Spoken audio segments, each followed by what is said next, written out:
Assalamualaikum warahmatullahi wabarakatuh.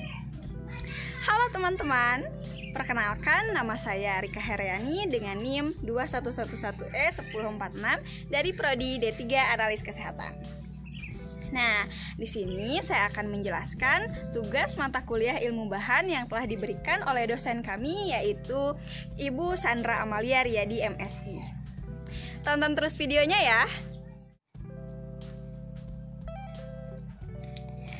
Nah, di sini saya akan menjelaskan salah satu bahan kimia yang terdapat di laboratorium. Nah, yaitu Na2O atau biasa disebut dengan natrium oksida. Nah, apa aja sih yang akan saya jelaskan pada video ini? Nah, jadi di sini itu saya akan menjelaskan mengenai sifat-sifat dari natrium oksida atau disebut dengan Na2O ini. Di antaranya ada sifat fisik dan sifat kimia, dan juga bagaimana sih cara pembuatan dari natrium oksida. Dan ada juga untuk penggunaan bahan atau aplikasi natrium oksida dalam kehidupan sehari-hari. Nah, sebelum menjelaskan ke bagian-bagian tadi, teman-teman harus tahu mengenai anion lain dari Na2O ini gitu. Nah, teman-teman bisa lihat di sini ya bahwa yang pertama itu ada sodium sulfida, yang kedua ada sodium selenida, dan yang ketiga ada sodium telurida. Nah, kita udah masuk ke bagian sifat-sifatnya. Di sini ada sifat fisik dan sifat kimia dari Na2O. Nah, sebelumnya kita harus tahu nih, natrium oksida itu apa gitu kan.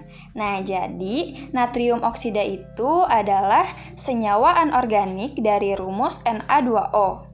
Seperti semua oksida logam alkali, dia juga memiliki struktur kristal yang mirip dengan antifluoride atau mirip dengan fluoride, kalsium fluoride, tetapi dengan kation dan anion yang terbalik.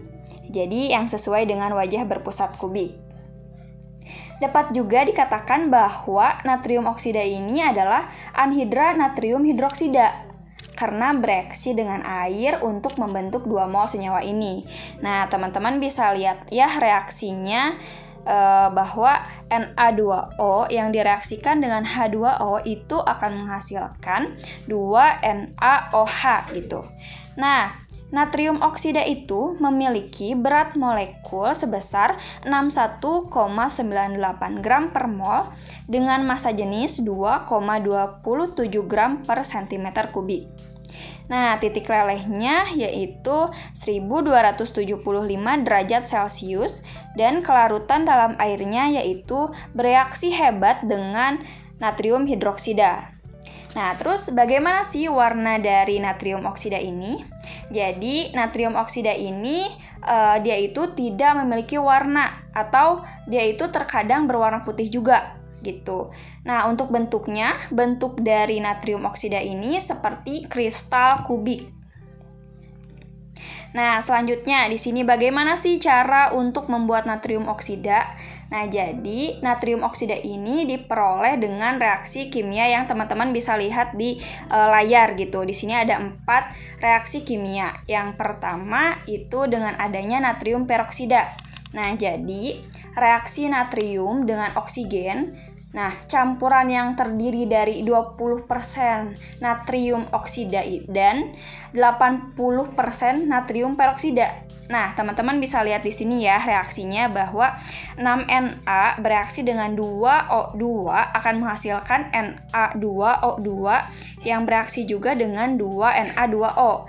Nah, kemudian natrium peroksida ini diperkaya dengan natrium yang teman-teman bisa lihat juga nih akan menghasilkan reaksi seperti Na2O2 bereaksi dengan 2Na akan menghasilkan 2Na2O. Nah, selanjutnya yang kedua dengan memanaskan natrium nitrat atau nitrit dengan logam natrium. Nah, teman-teman bisa lihat ya reaksi dari poin yang kedua ini. Nah, selanjutnya yang ketiga itu melalui interaksi natrium hidroksida dengan natrium logam. Nah, seperti reaksinya itu seperti pada layar ya, 2NaOH yang bereaksi dengan 2Na akan menghasilkan H2. Nah, selanjutnya di sini juga